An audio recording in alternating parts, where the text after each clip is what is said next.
إن الحمد لله نحمده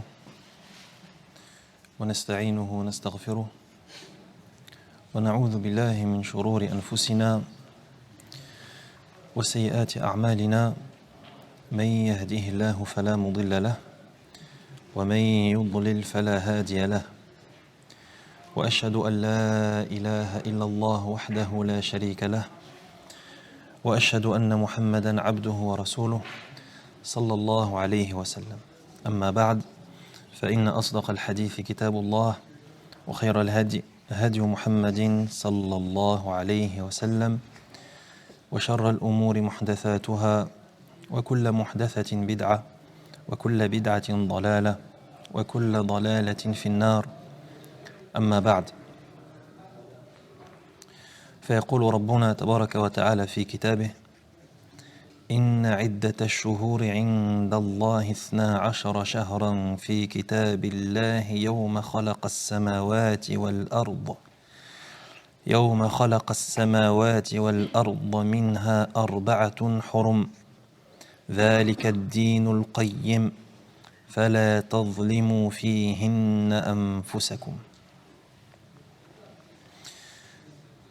Allah Azza wa Jal dit dans son livre, verset 36 de sourate At-Tawbah, dans la loi d'Allah, les mois sont au nombre de 12, en ce qui est inscrit dans le livre d'Allah depuis le jour où il a créé les cieux et la terre. Et 4 d'entre eux sont sacrés. Telle est la religion de droiture. Ne vous faites donc pas tort à vous-même en ces mois. Traduction approximative des sens du verset 36 de sourate At-Tawbah. Donc Allah Azza wa Jal nous informe dans ce verset que les mois dans le livre d'Allah sont au nombre de 12. Et que parmi ces 12 mois, il y en a 4 qui sont sacrés. Telle est la religion de droiture. Ne soyez donc pas injustes envers vous-même durant ces mois, c'est-à-dire les mois sacrés. Ne soyez pas injustes comment? En commettant des actes de désobéissance et en perpétrant des péchés. قال قتادة رحمه الله اعلموا أن الظلم في الأشهر الحرم أعظم خطيئة ووزرا من الظلم فيما سواها وإن كان الظلم على كل حال عظيما ولكن الله يعظم من أمره ما شاء. Qatada rahimahullah dit en commentaire de ce verset: sachez que l'injustice commise durant les mois sacrés est plus grave et un fardeau plus lourd à porter que l'injustice qui est commise en dehors de ces mois sacrés. Bien que l'injustice soit quelque chose de grave en tout temps, mais Allah accorde plus d'importance à ce qu'il veut parmi ses ordres. Donc Qatada rahimahullah il dit que l'injustice qui est commise durant les mois sacrés, les 4 mois sacrés, c'est une injustice qui est plus grave. Et c'est un fardeau qui est encore plus lourd à porter que l'injustice qui est commise en dehors de ces 4 mois sacrés. Il dit l'injustice c'est quelque chose qui est grave en tout temps, quel que soit le mois, quelle que soit la période de temps durant laquelle est commise cette injustice. Mais Allah donne et accorde plus d'importance à ce qu'il veut parmi ses ordres. C'est-à-dire qu'Allah a décrété que l'injustice qui est commise durant les mois sacrés est encore plus grave. Comme il dit dans le verset, فَلَا تَظْلِمُوا فِيهِنَّ أَنفُسَكُمْ. Allah Azza wa Jalla, après avoir parlé des 4 mois sacrés, il dit, subhana dans la traduction des sens, telle est la religion de droiture, ne vous faites donc pas d'injustice à vous-même. Ne soyez pas donc injuste envers vous-même. Ne vous faites pas de tort à vous-même. Qatada dit également Inna Allah astafa min al-malaikati rusula هذا كلام قتادة. إن الله اصطفى من الملائكة رسلا ومن الناس رسلا ومن الكلام ذكره ومن الأرض المساجد ومن الشهور رمضان والأشهر الحرم ومن الأيام يوم الجمعة ومن الليالي ليلة القدر فعظموا ما عظم الله فإنما تعظم الأمور بما عظمها الله تعالى عند أهل الفهم والعقل. Il dit également, rahimahullah, qu'Allah a choisi parmi les anges, il a choisi des messagers. Et il a choisi parmi les hommes, les gens, des messagers également. Et il a choisi parmi sa parole le dhikr. Et il a choisi parmi les endroits, les terres, les mosquées. Il a choisi, c'est-à-dire qu'il a élu. وَمِنَ الشُّهُورِ رَمَضَانَ وَالْأَشْهُرَ الْحُرُمِ. Et parmi les différents mois de l'année, il a choisi, il a élu le mois de Ramadan ainsi que les mois sacrés. وَمِنَ الْأَيَّامِ يَوْمَ الْجُمُعَةِ. Et parmi les jours, il a choisi le jour du vendredi. وَمِنَ اللَّيَالِ لَيْلَةَ الْقَدْرِ. Et parmi toutes les nuits, il a choisi la nuit du destin comme étant la meilleure nuit. فَعَظِّمُوا مَا عَظَّمَ اللَّهُ. Donc, exalter ce qu'Allah a exalté, c'est-à-dire donner de l'importance à ce à quoi Allah a donné de l'importance. فَإِنَّمَا تُعَظَّمُ الْأُمُورُ بِمَا عَظَّمَهَا اللَّهُ تَعَالَى عِنْدَ أَهْلِ الْفَهْمِ وَالْعَقْلِ.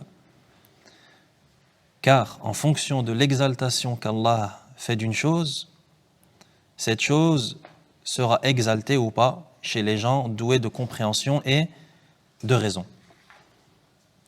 C'est-à-dire les gens qui sont avisés, les gens qui sont raisonnés, les gens à qui Allah a donné al-fahm, la compréhension, al-aql, la raison, ces gens-là, ils donnent de l'importance à ce à quoi Allah a donné de l'importance. Donc lorsqu'Allah donne de l'importance à quelque chose, nous aussi, les serviteurs, on se doit de donner de l'importance à cette chose.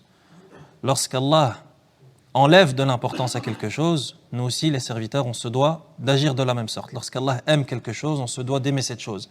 Lorsqu'Allah déteste une chose, on se doit de détester cette chose, et ainsi de suite. Et ici, c'est le même mécanisme. Allah subhanahu wa ta'ala a donné une importance particulière aux 4 mois sacrés de l'année. Donc, nous, serviteurs d'Allah, tabaraka wa ta'ala, on se doit d'agir de la sorte aussi.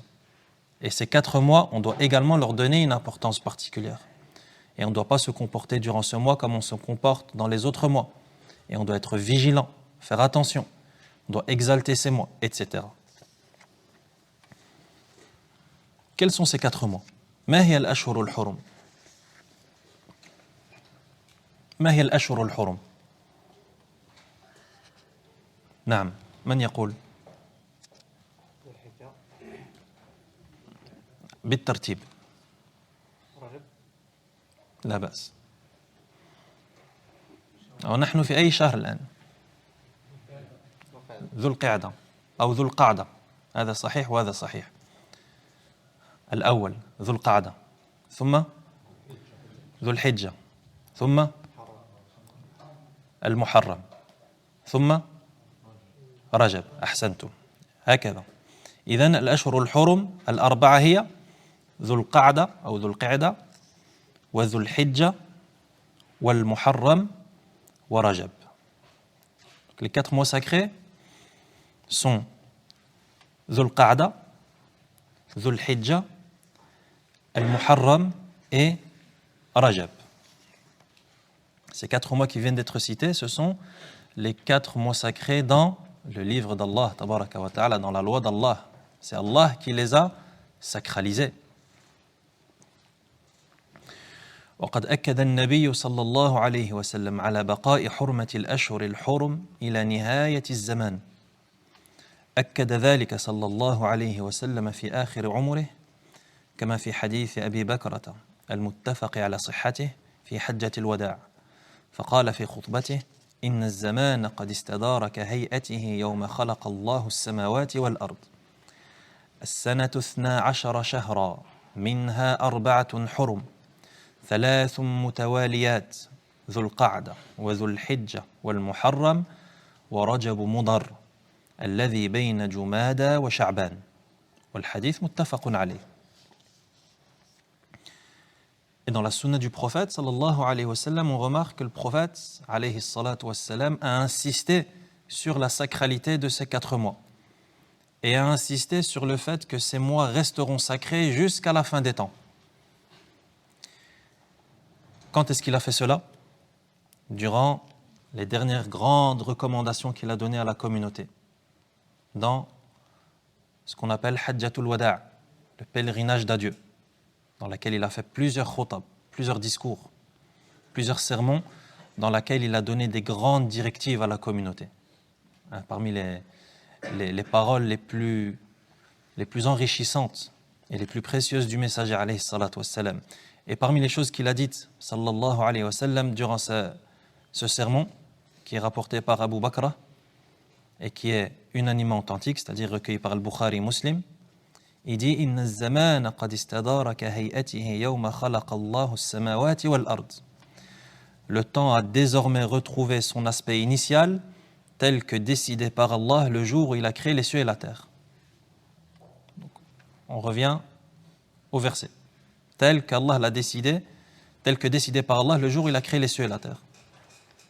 Ensuite, il dit sallallahu alayhi wa sallam, l'année compte 12 mois, dont 4 qui sont sacrés. 3 mois successifs, Dhul Qa'da, Dhul Hijja et le Muharram, et Rajab de Mudar, qui se situe entre Jumada et شعبان. في هذا الحديث إشارة إلى إبطال ما كانوا يفعلونه في الجاهلية من تبديل شهر الله المحرم مكان صفر لئلا يتوالى عليهم 3 أشهر بدون قتال فلذلك قال صلى الله عليه وسلم 3 متواليات. النبي صلى الله عليه وسلم أكد على هذه الصفة التوالي، قال 3 متواليات حتى لا يحدث بعد التبديل بين الأشهر الحرم، فقال 3 متواليات. وأما إضافة رجب إلى قبيلة مضر لأن النبي صلى الله عليه وسلم قال ورجب مضر. رجب مضر، ما معنى مضر؟ اسم قبيلة. لماذا أضاف النبي صلى الله عليه وسلم شهر رجب إلى هذه القبيلة مضر؟ لأنها كانت تحافظ على تحريمه أشد من محافظة سائر قبائل العرب. يعني هذه القبيلة كانت تحافظ على هذا الشهر أكثر من غيرها من القبائل. Dans ce hadith, le prophète sallallahu alayhi wa sallam, il met fin à une pratique qui était répandue dans l'ère pré-islamique, al-jahiliya, qui était que les Arabes, avant la venue de l'islam, avaient cette habitude de changer ou d'interchanger les mois sacrés, les changer de place durant l'année. Pourquoi? Car les Arabes reconnaissaient le caractère sacré de ces mois et ils respectaient ces mois, les 4 mois sacrés. Pourquoi? Non. Pour se permettre de faire plus de péchés sans... Non, pourquoi est-ce qu'ils respectaient les mois sacrés? Parce qu'il y avait la législation d'Ibrahim. Non, parce que la sacralité de ces 4 mois, ce n'est pas quelque chose de nouveau, c'est quelque chose d'ancien. Donc les Arabes, avant la venue de l'islam, connaissaient cela et respectaient ces mois, et sacralisaient ces mois. Et parmi les choses à faire durant ce mois, ou plutôt à ne pas faire, étant donné qu'il est sacré, c'est l'interdit de faire la guerre, l'interdit de guerroyer, interdiction de combat durant les mois sacrés. Et donc, qu'est-ce qu'ils faisaient? Ils changeaient la position de certains mois afin qu'il ne soit pas interdit de combattre durant 3 mois d'affilée. Ça, c'était une pratique qui était connue et répandue durant l'ère pré-islamique. C'est la raison pour laquelle le prophète, sallallahu alayhi wa sallam, durant cette khutbah, qui a été donnée à la fin de sa vie, sallallahu alayhi wa sallam, à la fin de son message, il remet les choses dans l'ordre. Et il dit, le temps a désormais retrouvé son aspect initial, tel que décidé par Allah le jour où il créa les cieux et la terre. Par exemple, il changeait le mois de Muharram avec Safar, pour qu'il n'y ait pas cette succession de 3 mois sans interdiction de combattre.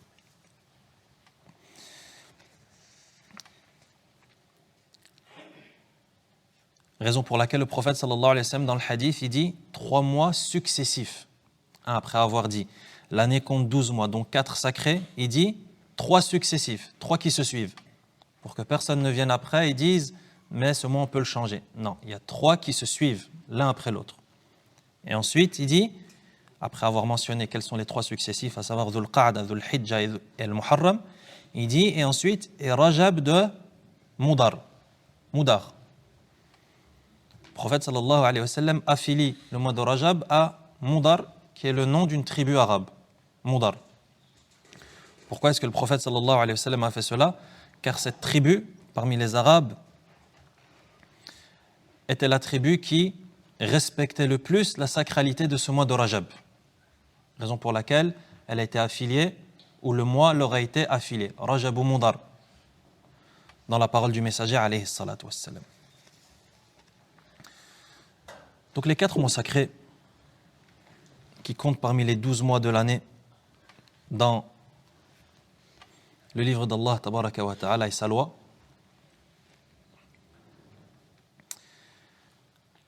Allah Azza wa Jal, dans le verset, il nous interdit et nous met en garde contre le fait d'être injuste, de commettre du dhulm. فَلَا تَظْلِمُوا فِيهِنَّ أَنفُسَكُمْ. Ne commettez pas de dhulm envers vous durant ces mois, c'est-à-dire durant ces mois sacrés.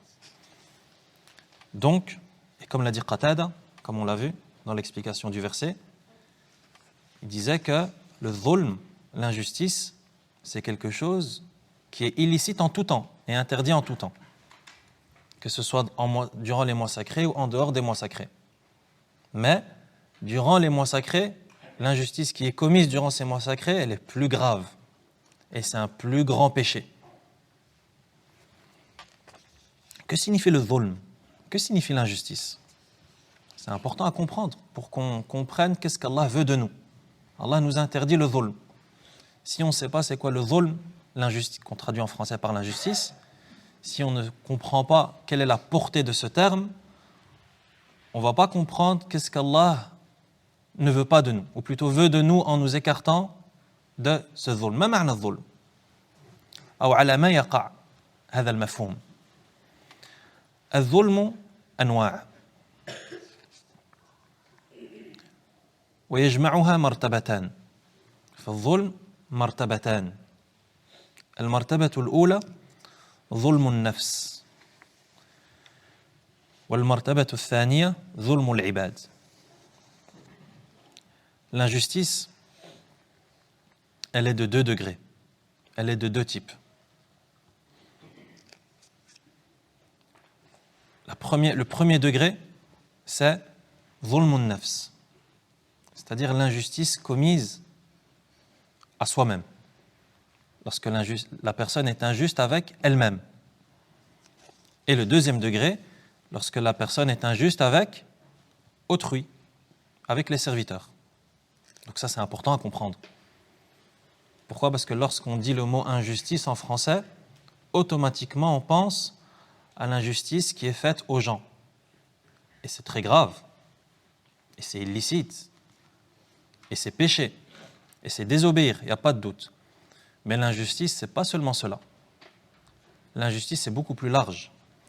L'injustice, c'est également être injuste avec soi-même, pas seulement avec les autres. Donc, le premier degré de l'injustice, c'est être injuste avec soi-même. Et deuxième degré, c'est être injuste avec les autres. C'est quoi être injuste avec soi-même? ما معنى ظلم النفس؟ ما معنى أن الإنسان يظلم نفسه؟ ما معنى هذا؟ ظلم النفس قسمان. القسم الأول ظلم النفس بالشرك، وهو ظلم في حق الله تعالى، لأنه وضع العبادة في غير موضعها وفي غير ما تصلح له، فكل مشرك ظالم لنفسه. قال تعالى: الذين آمنوا ولم يلبسوا إيمانهم بظلم أولئك لهم الأمن وهم مهتدون. إذن هذا هو القسم الأول من ظلم ماذا؟ ظلم النفس. وقلنا أن ظلم النفس قسمان. القسم الأول ظلم النفس بالشرك. إذن نفهم من هذا أن الشرك ظلم. الشرك ظلم. ما الدليل؟ الله عز وجل يقول في سورة الأنعام: الذين آمنوا ولم يلبسوا إيمانهم بظلم أولئك لهم الأمن وهم مهتدون. أين الشرك في هذه الآية؟ ونحن قلنا أن الشرك ظلم ونستدل بهذه الآية. وأين الشرك في هذه الآية؟ الإشراك مع الله في عبادة. ما الدليل؟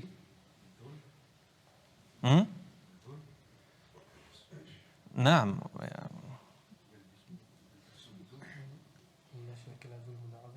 هكذا. إذن نحن لابد أن نرجع إلى تفسير الآية.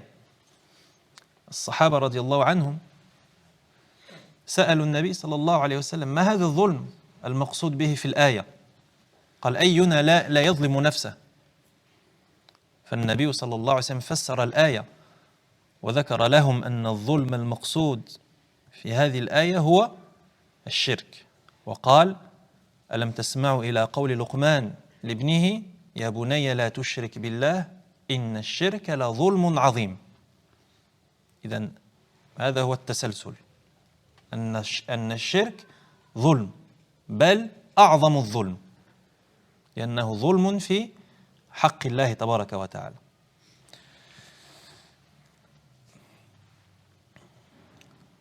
Le premier degré d'injustice, de dhulm, c'est l'injustice avec soi-même, être injuste avec soi-même. Être injuste avec soi-même, ça se divise en deux catégories. La première catégorie, c'est être injuste avec soi-même, envers soi-même, en commettant le shirk. Le shirk qui est le polythéisme. En quoi est-ce que le shirk c'est du polythéisme? Le shirk c'est du polythéisme. Pourquoi?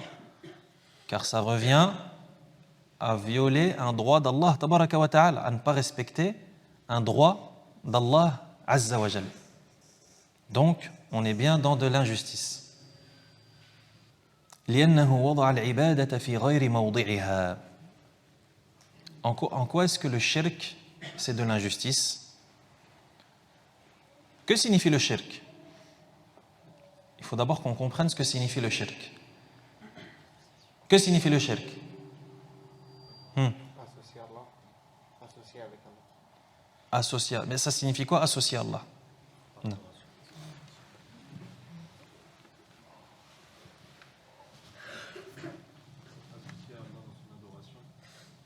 Ça signifie quoi, associer Allah dans son adoration? Non. Tu voulais dire quoi? Comment? طيب طيب طيب on lève la main parce que sinon on va plus s'entendre. Non. Vouer un acte d'adoration autre qu'Allah. Vouer un acte d'adoration autre qu'Allah. En résumé, c'est ça le shirk. Le polythéisme, c'est vouer un acte d'adoration à autre qu'Allah. En quoi est-ce que vouer un acte d'adoration à autre qu'Allah, c'est une injustice? Étant donné que là, on veut prouver que le shirk, c'est une injustice. Étant donné qu'on a dit que le shirk, c'est la plus grande injustice. Donc il faut qu'on comprenne le lien qu'il y a entre le shirk et l'injustice. C'est quoi le lien entre le shirk et l'injustice? Tu n'auras pas le même retour.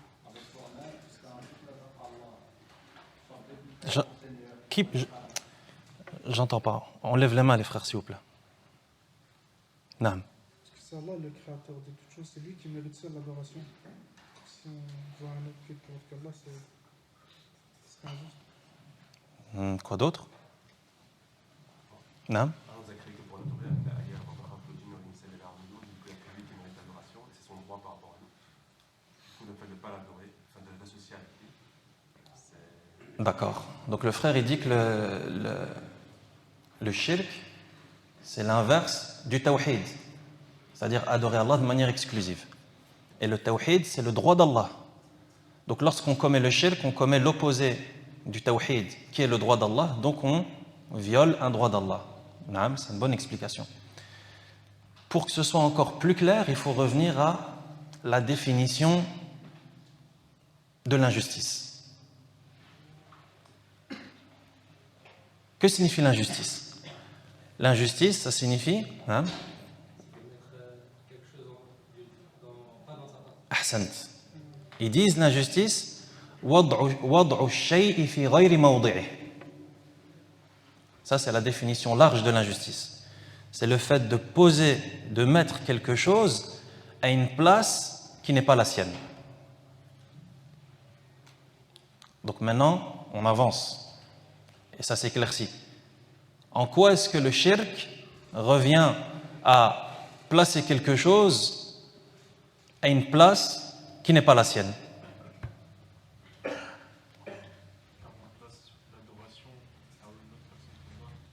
Ahsant. Le shirk, c'est une injustice. L'injustice qui signifie placer quelque chose à une place qui n'est pas la sienne. Pourquoi? Parce que celui qui commet du shirk, il place quelque chose à une place qui n'est pas la sienne. C'est quoi cette chose? C'est l'adoration. Il place l'adoration à un endroit qui n'est pas la sienne. Pourquoi? Parce que quel est le seul et unique endroit de l'adoration? C'est Allah subhanahu wa ta'ala. Donc lorsque la personne adore autre qu'Allah, elle a placé l'adoration à une place qui n'est pas la sienne. Très bien. Donc tout ça, c'est des explications qui sont un peu plus rationnelles et étymologiques. Mais est-ce qu'on a des textes dans la religion qui prouvent que le shirk, c'est bien du dhulm, de l'injustice? La réponse est oui. On retrouve le verset qui a été cité là tout de suite, à savoir le verset 82 de Surat Al-An'am, dans lequel le Très-Haut dit « Alladhina amanu » ceux qui croient « Walam yalbisu imanahum bidhulm » et qui n'entachent pas leur foi d'une injustice. « Ulaika lahumul amn » c'est eux qui auront al-amn, la sécurité, « Wa ulaika humul muhtadun » et ce sont eux qui sont bien guidés. Et donc la question qui avait été posée en arabe, c'est en quoi ce verset nous prouve que le shirk est une injustice? Parce que si on s'arrête sur le verset, il n'y a pas le mot shirk dans le verset. Et donc, qu'est-ce qui a été dit? C'est que ce verset, le prophète sallallahu alayhi wa sallam lui-même l'a expliqué. Et d'ailleurs, ça c'est quelque chose qui est rare. On ouvre une petite parenthèse, ça c'est quelque chose qui est rare, que le prophète sallallahu alayhi wa sallam lui-même explique un verset. Qui sait pourquoi? Yani, c'est rare lorsque tu regardes dans les textes de la religion un verset du Coran, le prophète sallallahu alayhi wa sallam lui-même, il dit le sens de ce verset, c'est ça. Ça c'est quelque chose qui est rare. Donc là, c'est le cas et c'est un des cas les plus connus, mais il faut bien comprendre que c'est exceptionnel. Mais qui sait pourquoi? Naam. Ahsant. Ahsant. Le frère, il a dit pourquoi? Parce que la grande majorité du temps, les compagnons, radiyallahu anhum, ils n'ont pas besoin d'explication. Pourquoi? Pourquoi ils n'ont pas besoin d'explication? Parce que le Coran, il a été révélé dans leur langue. De la même manière que toi et moi, on parle notre langue maternelle, eux, leur langue maternelle, c'était l'arabe du Coran. Comme ils disent en français, l'arabe classique. Al-arabiyatul fusha. Donc, ils n'ont pas besoin d'explication, c'est compris. Par contre, maintenant on peut répondre à l'autre partie de la question. Pourquoi est-ce que le prophète sallallahu alayhi wa sallam, de temps en temps, il pouvait faire ces explications, qui sont exceptionnelles, comme on a dit? Des choses spéciales au Coran, des termes. C'est l'inverse de ce que le frère vient de dire. C'est là où justement on a besoin d'explications, comme ici. Donc de temps en temps, les compagnons avaient besoin d'explications. Et c'est là que le prophète sallallahu alayhi wa sallam précisait, comme c'est le cas ici, dans ce verset. c'est-à-dire ceux qui ont cru et qui n'entachent pas leur foi d'injustice. Les compagnons, lorsque ce verset il a été révélé, ils ont été étonnés et ils ont eu peur. Et ils ont dit, ya messager d'Allah, et qui d'entre nous ne commet pas d'injustice? Pourquoi? Parce qu'ils pensaient que l'injustice qui est voulue dans le verset, c'est l'injustice que tout le monde commet. Et c'est là que le prophète sallallahu alayhi wa sallam a clarifié.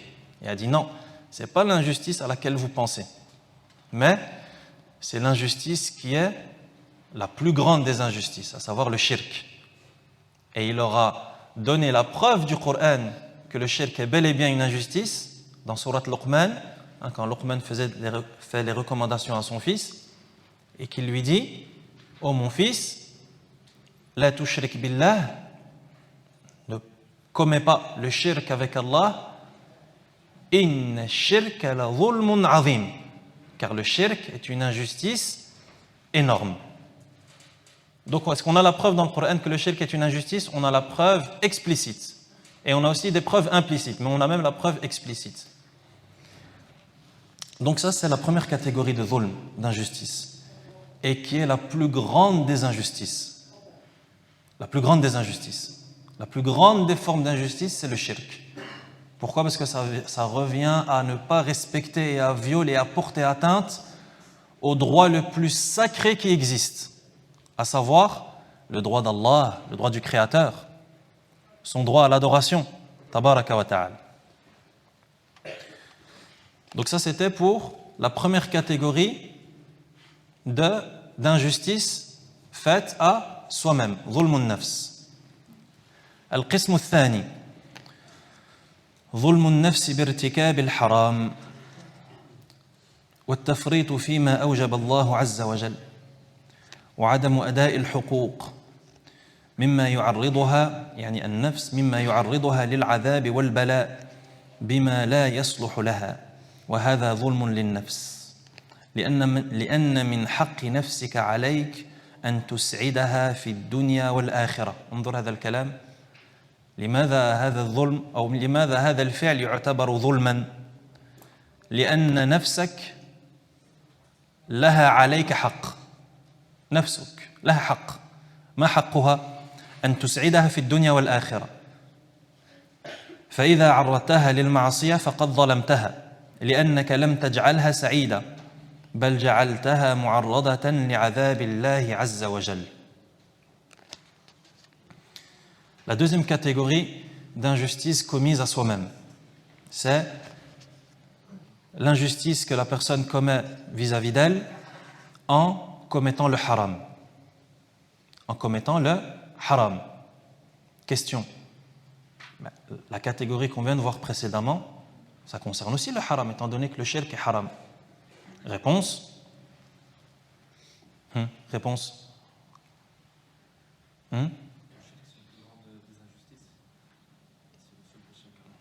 D'accord. Touche au droit d'Allah dans la première catégorie, alors que la deuxième, tu touches. Les deux sont haram, les deux sont interdits, illicites. Non.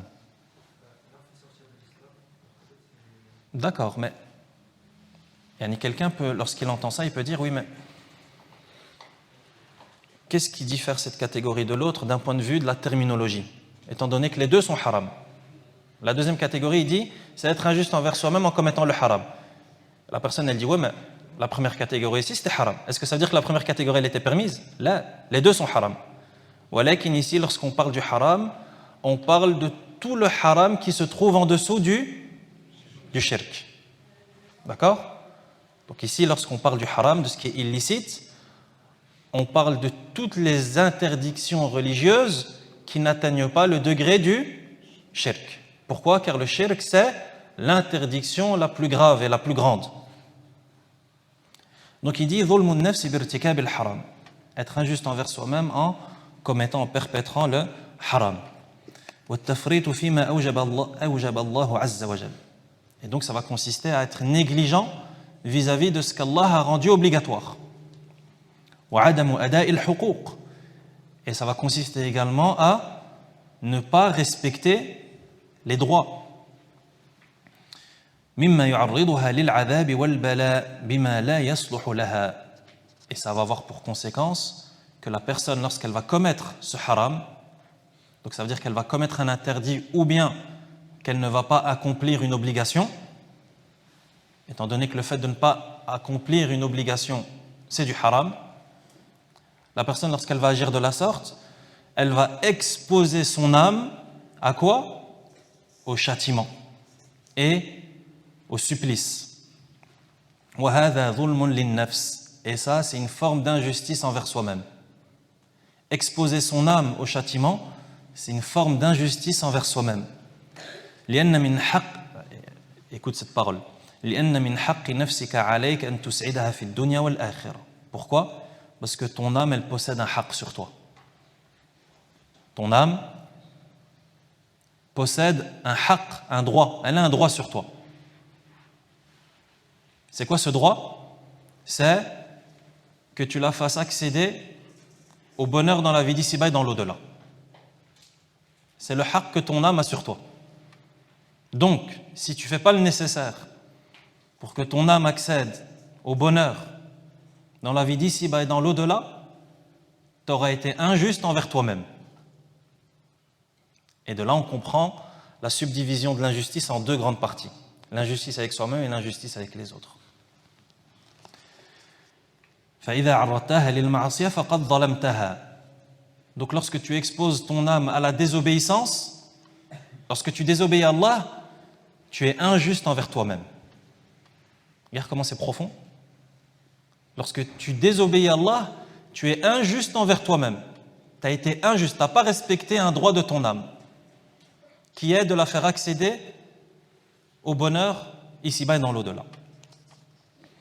لأنك لم تجعلها سعيدة بل جعلتها معرضة لعذاب الله عز وجل. Donc ça c'est pour le premier degré. Donc on répète, l'injustice se divise en deux. Être injuste envers soi-même et deuxième catégorie, être injuste envers autrui, envers les serviteurs. Première catégorie, être injuste envers soi-même, deux catégories. Commettre la plus grande injustice vis-à-vis de nous-mêmes, c'est-à-dire le shirk, et c'est la plus grande forme d'injustice, et ça revient à être injuste et à ne pas respecter le droit d'Allah le plus sacré, à savoir son droit exclusif à l'adoration. Et la deuxième sous-catégorie, c'est être injuste envers soi-même en commettant le haram, c'est-à-dire tout ce qui est en dessous du shirk, l'illicite, de manière générale. Donc ça, c'est le premier degré. Deuxième degré, c'est être injuste envers les gens, envers autrui. ظلم العباد, être injuste envers les serviteurs. وهو التفريط أو تضييع حقوقهم بعدم أداء الحق الذي أوجبه الله عز وجل لهم. فمن فرط في حق والديه فقد ظلمهم ومن فرط في حق أهله فقد ظلمهم يعني لم يكن معهم على الأمر الشرعي بل ارتكب محرما أو فرط في واجب فقد ظلمهم ومن اعتدى على أموال الناس أو على أعراضهم أو على أنفسهم أو على ما يختصون به فقد ظلمهم وهذا كله محرم. Et le deuxième degré d'injustice, c'est l'injustice qui est commise aux autres, c'est-à-dire être négligent vis-à-vis des autres qui possèdent des droits qui sont obligatoires, ne pas respecter leurs droits, c'est-à-dire ne pas respecter le droit des autres, alors que c'est Allah qui a instauré et qui a rendu ce droit obligatoire. Par exemple, quelqu'un qui est négligent vis-à-vis du droit de ses parents aurait été injuste envers ses parents. Quelqu'un qui est négligent vis-à-vis du droit de sa famille, de son épouse, de ses enfants, etc., il aura été injuste envers eux, il aura commis de l'injustice. C'est-à-dire qu'il n'aura pas été avec eux comme la religion le veut, comme la législation d'Allah le veut. بل ارتكب محرما, mais au contraire il aura commis quelque chose de haram, de muharram, quelque chose d'interdit, d'illicite. أو فرط في واجب, ou bien, comme on a dit, c'est pas seulement commettre quelque chose d'illicite, mais c'est également délaisser une obligation. Commettre l'interdit ou bien ne pas accomplir une obligation.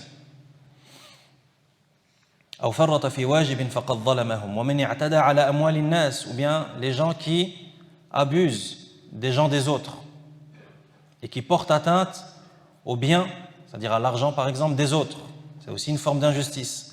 أو على أعراضهم, ou bien leur honneur, porter atteinte à l'honneur des gens, c'est une grande forme d'injustice également. أو على أنفسهم, ou sur leur personne à travers des violences physiques par exemple. Tout ça, ce sont des formes d'injustice. D'ailleurs, l'injustice envers les gens, envers les serviteurs, le prophète sallallahu alayhi wa sallam l'a résumé en trois grandes catégories. Qui se souvient du hadith? Lorsque le prophète sallallahu alayhi wa sallam a justement parlé de l'inviolabilité des musulmans. Qu'est-ce qu'il a dit? Sallallahu alayhi wa sallam. D'ailleurs, il a dit ça quand? Sallallahu alayhi wa sallam. Dans le pèlerinage d'adieu. Non. Le sang du musulman est interdit, sauf dans 3 cas, quand il fornique, D'accord, donc le sang, ça c'est un. Ensuite, le sang ou bien sa vie, on va dire. Non. Les biens. Et le troisième, l'honneur. Donc ça c'est important à comprendre. Pourquoi? Parce que ça regroupe tout. En quoi est-ce que le droit des gens, généralement, il se retrouve dans une de ces trois grandes catégories. Les droits des gens. Le droit du sang, c'est-à-dire que le musulman n'a pas le droit, son sang il est inviolable. Tu n'as pas le droit de le toucher. Tu peux pas, même le frapper, tu peux pas. Pourquoi? C'est Allah Azza wa Jal qui a décidé. Il a dit, le prophète sallallahu alayhi wa sallam a dit que le sang du musulman il est inviolable. Voilà pourquoi est-ce que ne serait-ce que faire verser une goutte de sang d'un musulman, c'est extrêmement grave chez Allah tabaraka wa ta'ala, très très grave.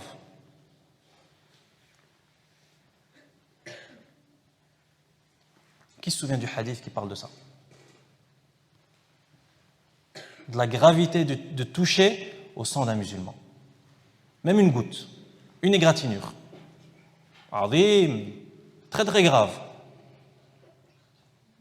À une époque où tout ça s'est banalisé. Qui se souvient?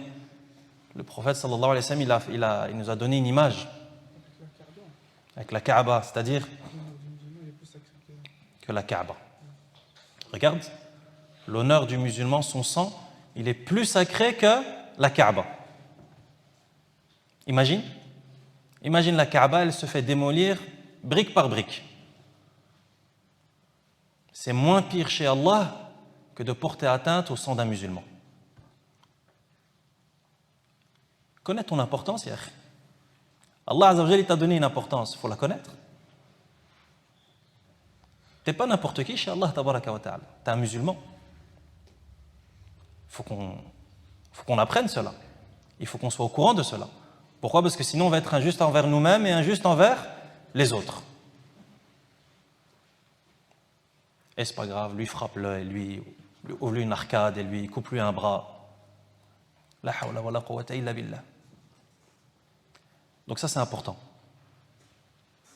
Inna dima'akum wa amwalakum wa a'radakum haramun alaykum. Comme a dit le prophète sallallahu alayhi wa sallam. Vos sangs, vos biens et vos honneurs. Donc on a le sang et on a les biens aussi. Le bien du musulman, il est inviolable.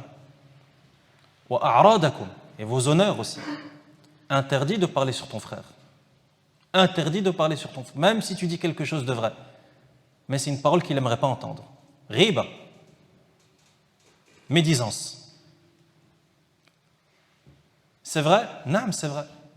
Ce défaut, il est présent en lui, ce défaut, il est présent en lui. Mais le fait de le dire dans son dos, riba, médisance, un des plus grands péchés. Alors que tu n'as rien dit de faux. La personne dit, ouais, mais j'ai rien dit de mal. Même lui, il le reconnaît. Naam. Mais c'est un défaut. Il aimerait l'entendre? Non. Riba, médisance.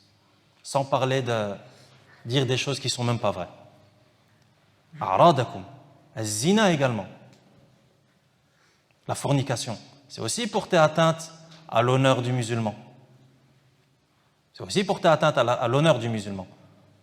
À l'honneur de la femme et l'honneur de sa famille. Donc tout ça, ça rentre là-dedans. Donc Allah Azza wa Jal, durant ces 4 mois, il nous interdit et il nous met en garde contre le fait d'être injuste envers nous-mêmes. فَلَا تَظْلِمُوا فِيهِنَّ أَنفُسَكُمْ. Et maintenant, Inch'Allah, on a un peu plus compris ce que ça signifie ne pas être injuste envers soi-même.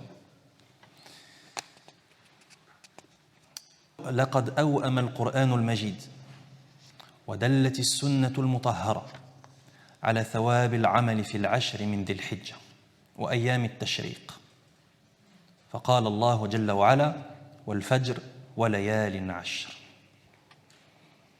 Donc revenons au mois sacré et au mois sacré qui nous attend, étant donné qu'on est déjà dans un mois sacré actuellement, Dhul Qa'da.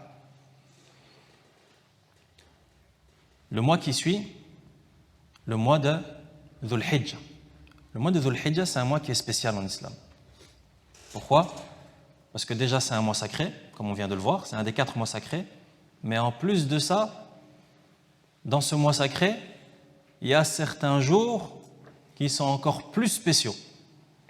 Donc des jours spéciaux dans un mois spécial. Imagine le niveau de sacralité. Et ces jours, ce sont les 10 premiers jours de Dhul Hijjah. En arabe, al-ayyam al-ashr min Dhul Hijjah, la première décade, les 10 premiers jours de Dhul Hijjah. Alors, est-ce que dans le Coran, Allah nous parle de ces 10 premiers jours de Dhul Hijjah? La réponse est oui. Dans quelle sourate? Sourate al-Fajr.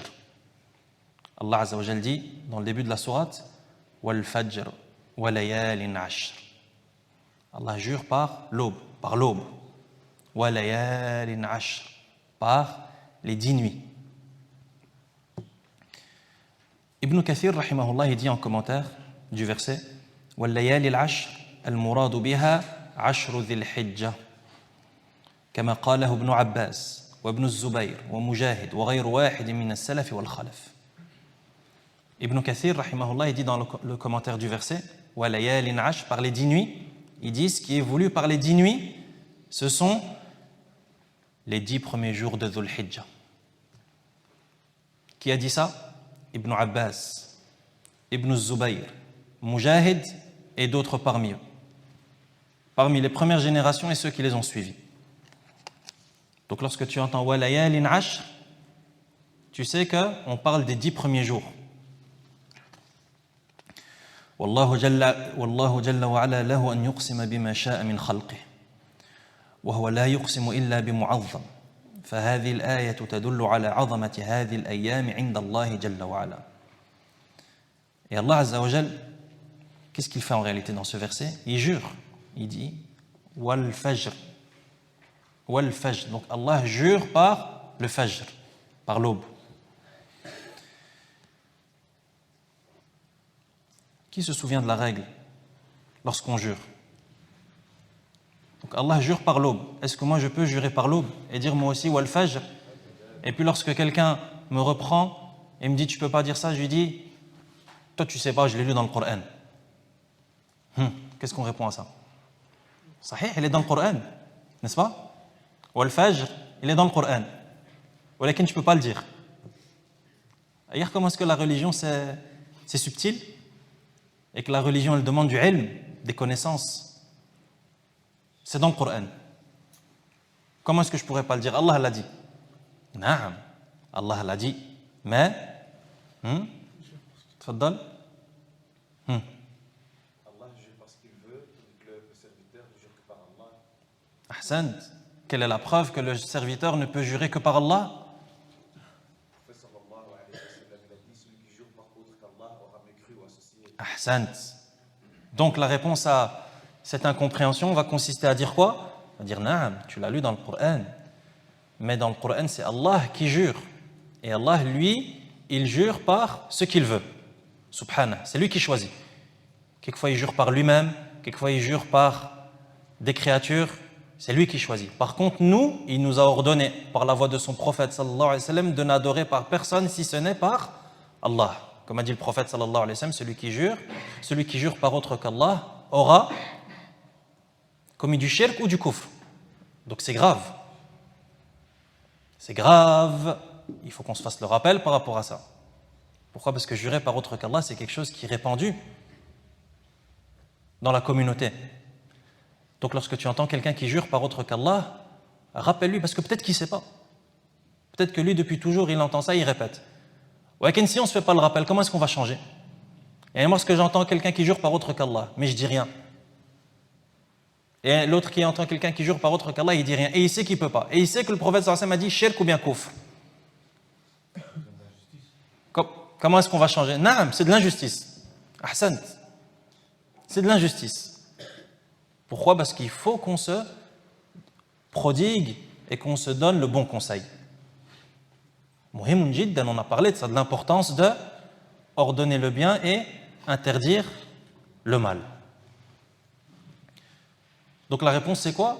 C'est qu'Allah Azza wa Jal, lui, il jure par ce qu'il veut. Par contre, nous, le messager alayhi salatu wassalam, il nous a interdit de jurer par autre qu'Allah. Et il a même dit que c'était du shirk ou du kufr, donc quelque chose de très très grave. Donc le début de Surat Al-Fajr, Allah Azza wa Jal fait allusion aux 10 premiers jours de Dhul Hijjah. Est-ce qu'il y a des autres endroits dans le Coran où Allah parle de ces 10 premiers jours de Dhul Hijjah? La réponse est oui. Allah a dit dans le verset 28 de Surat Al-Hajj: لِيَشْهَدُوا مَنَافِعَ لَهُمْ وَيَذْكُرُوا اسْمَ اللَّهِ فِي أَيَّامٍ مَعْلُومَاتٍ عَلَى مَا رَزَقَهُم مِّن بَهِيمَةِ الْأَنْعَامِ. Allah a dit dans le verset 28 de Surat Al-Hajj, dans la traduction des sens, afin d'assister avantageusement à de nombreux bienfaits et, c'est là que ça nous intéresse, et de mentionner le nom d'Allah en des jours connus. Et de mentionner le nom d'Allah pendant des jours connus. Ayyam ma'loumat. Au moment d'immoler la bête qu'Allah leur a accordé, jusqu'à la fin du verset. Donc Allah Azza wa Jal, dans ce verset, il nous parle de jours connus. Ayyam ma'loumat.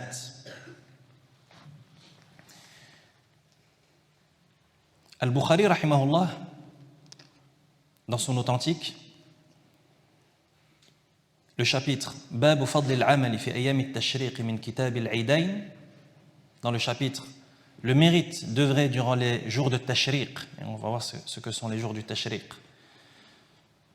Min Kitab al-Eidain, dans la partie de son authentique en rapport avec les deux fêtes de l'Eid, il dit rahimahullah, قال ابن عباس رضي الله عنهما ويذكر اسم الله في أيام معلومات أي في أيام العشر والأيام المعدودات أيام التشريق. Al-Bukhari, rahimahullah, dans son authentique, il dit que dans ce verset, Ibn Abbas, radiallahu anhuma, il a dit les jours connus, c'est-à-dire les 10 premiers jours de Dhul Hijjah. وَالْأَيَّامُ الْمَعْدُودَاتِ أَيَّامُ التَّشْرِيقِ. Ibn Abbas, il a dit quoi? Et les jours ma'doudat, c'est-à-dire déterminés, ça, ce sont les jours du Tashriq. On reprend les choses.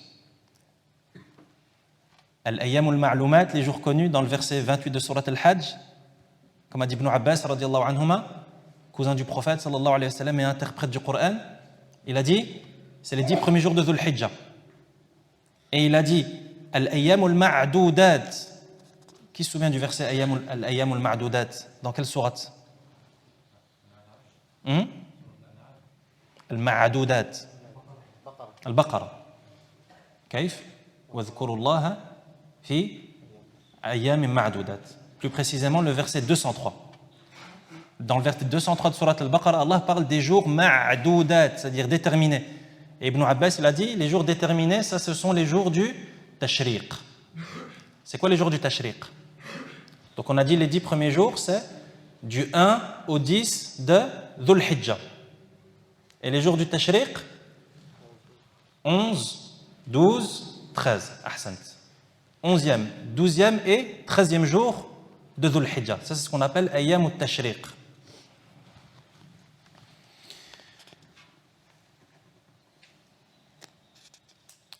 قال ابن رجب رحمه الله الأيام المعلومات هي أيام العشر أي من ذي الحجة عند جمهور العلماء قال تعالى واذكروا الله في أيام معدودات وقال ابن حجر تسمية أيام التشريق معدودات متفق عليه يعني بين العلماء لقوله جل ذكره واذكروا الله في أيام معدودات. Ibn Hajar dit que les ayyam ma'doudat, les jours déterminés qui sont mentionnés dans le verset 203 de Surat al-Baqarah font référence au jour du Tashriq, et ça c'est quelque chose qui est unanime chez les savants.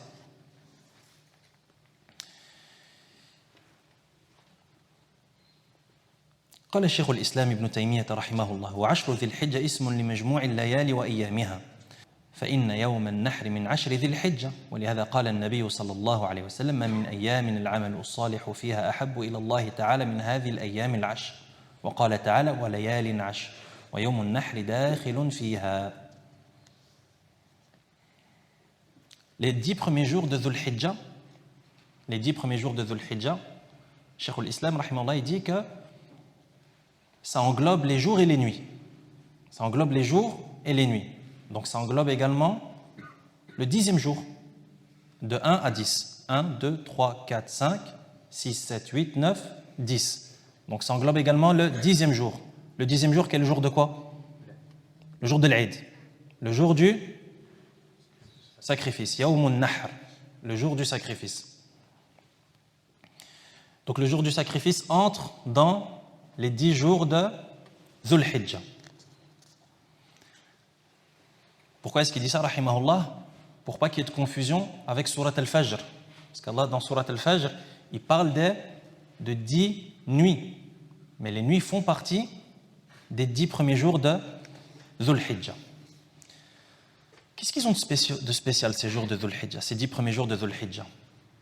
On a dit que ce sont des jours spéciaux dans un mois spécial. Le mois spécial, maintenant, on a compris. C'est un mois qui est sacré. Les mois sacrés dans lesquels on ne doit pas être injuste envers nous-mêmes.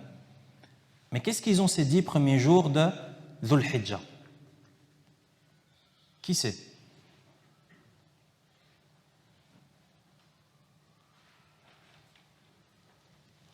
Non.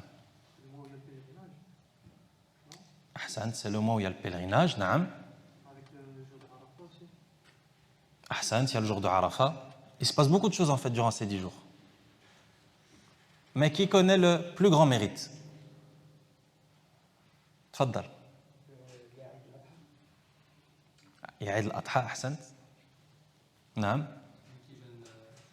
Mais toutes ces réponses, quelqu'un pourrait venir et dire ouais mais pendant le mois de Ramadan, il y a la nuit du destin. Et juste après Ramadan, il y a l'Eid aussi. Naam. Qui est en train de répondre? تفضل. Ce sont les meilleurs jours auprès d'Allah. Ahsant. Ce sont les meilleurs jours auprès d'Allah. Pourquoi? C'est quoi le mérite spécial qu'il y a dans ces jours? J'ai entendu un ulama qui avait dit que c'est le jeûne de ce jour le meilleur suite de Ramadan. Allahu A'lam. Ça, ça arrive, ça, Inch'Allah. Ça arrive. Naam. Dans le verset, Allah il a mentionné le dhikr durant ces 10 jours-là. D'accord. D'accord. Durant ces jours qu'Ibrahim aurait essayé de sacrifier Ismaël. D'accord. Mais qu'est-ce qu'il fait? C'est quoi le grand mérite de ces jours? Ça, c'est un hadith qu'on doit tous connaître. Et il n'y a personne qui sort d'ici sans avoir compris ça, Inch'Allah. Parce que c'est le but pourquoi on se voit aujourd'hui. Hein? Qui nous rappelle le hadith? أخرج البزار من رواية جابر رضي الله عنه أن الرسول صلى الله عليه وسلم قال أفضل أيام الدنيا أيام العشر. والحديث صحيح. Al-Bazzar, il recueille, selon une version rapportée par Jabir, radiallahu anhu, que le messager, sallallahu alayhi wa sallam, dit أفضل أيام الدنيا أيام العشر. Les meilleurs jours de la vie d'ici-bas sont les 10 jours. Les 10 jours, c'est-à-dire les 10 jours de Dhul Hijjah. Et le hadith est authentique. Qu'est-ce qu'on comprend de ce hadith? Que les 10 jours de Dhul Hijjah, ce sont les meilleurs jours de ce bas monde, sans exception. Bila istithna. An ayyam al-ashr hiya afdalu ayyam ad-dunya bila istithna. Sans exception. Pourquoi? Parce que le prophète sallallahu alayhi wa sallam, il a dit les meilleurs jours de la vie d'ici-bas. Imagine, les 10 meilleurs jours de la vie d'ici-bas. C'est les 10 premiers jours de Dhul Hijjah. Donc regarde le mérite qu'il y a dans ces jours. C'est pas fini. Et c'est le hadith que je voulais entendre. Donc on se concentre. وعند البخاري في صحيحه من رواية عبد الله بن عباس رضي الله عنهما أن النبي صلى الله عليه وسلم قال ما من أيام العمل الصالح فيها أحب إلى الله من هذه الأيام يعني أيام العشر قيل ولا الجهاد في سبيل الله يا رسول الله قال ولا الجهاد في سبيل الله إلا رجل خرج بنفسه وماله فلم يرجع من ذلك بشيء. Al-Bukhari rahimahullah, il recueille dans son authentique un hadith qui est rapporté par Abdullah ibn Abbas radiyallahu anhuma, que le messager sallallahu alayhi wa sallam a dit: il n'est pas de jour durant lesquels l'œuvre est plus aimée d'Allah que pendant ces 10 jours. On a entendu ou pas? Il n'est pas de jour durant lesquels l'œuvre est plus aimée d'Allah que durant ces 10 jours. Les compagnons, ils sont étonnés, ils ont dit: Wala al-jihad fi sabilillah ya Rasulallah. Même le jihad, même la lutte dans le sentier d'Allah, ya Rasulallah. Le prophète sallallahu alayhi wa sallam, il dit: Wala al-jihad fi sabilillah. Même le jihad dans le sentier d'Allah subhanahu wa ta'ala. Illa rajulun. Pourquoi est-ce que les compagnons, ils ont dit ça? Parce que les compagnons savent très bien qu'il n'y a rien qui peut surpasser le jihad en termes de mérite. Pourquoi? Parce que la personne, lorsqu'elle lutte dans le sentier d'Allah, qu'est-ce qu'elle fait? Elle met... Qu'est-ce qu'elle fait? Non? Hein? Quitte sa famille, mais quand tu vas en Umrah, tu quittes aussi ta famille. Elle met sa vie en danger. Elle met sa vie et ses biens en danger. Hein, lorsque les compagnons, radiallahu anhum, ils étaient avec le prophète, sallallahu alayhi wa sallam, durant la bataille de Badr, ils ne savent pas s'ils vont revenir. Donc, ils mettent leur vie et leurs biens en danger aussi. Leurs biens, pourquoi? Parce qu'ils sortent avec leurs biens. Donc le prophète sallallahu alayhi wa sallam, il dit même la lutte dans le sentier d'Allah, il dit sauf une exception. Illa rajulun, sauf un homme, kharaja bi nafsihi wa malih, qui s'est engagé avec, ou qui engage sa vie et sa fortune, falam yarji' min dhalika bi shay, et qui revient avec rien du tout. Ni sa vie, ni sa fortune. C'est la seule exception. Ibn Rajab rahimahullah, il dit concernant ce hadith, il dit: وقد دل حديث ابن عباس على مضاعفة جميع الأعمال الصالحة في العشر من غير استثناء شيء منها. Ibn Rajab rahimahullah, il dit que ce hadith d'Ibn Abbas, c'est une preuve que durant ces 10 jours de Dhul Hijjah, les actes y sont démultipliés. Que tous les actes d'adoration sont démultipliés. Et que la démultiplication des œuvres accomplies durant ces 10 premiers jours de Dhul Hijjah, il n'y a pas d'exception. وقد دل حديث ابن عباس على مضاعفة جميع الأعمال الصالحة في العشر من غير استثناء شيء منها. Donc tout acte, qu'est-ce qu'il nous dit Ibn Rajab? Tout acte vertueux, toute adoration, quelle qu'elle soit l'adoration, qui est accomplie durant ces 10 premiers jours de Dhul Hijjah, Allah, qu'est-ce qu'il va lui faire? Il va la démultiplier dans des mesures incommensurables. Pourquoi est-ce qu'on dit incommensurable?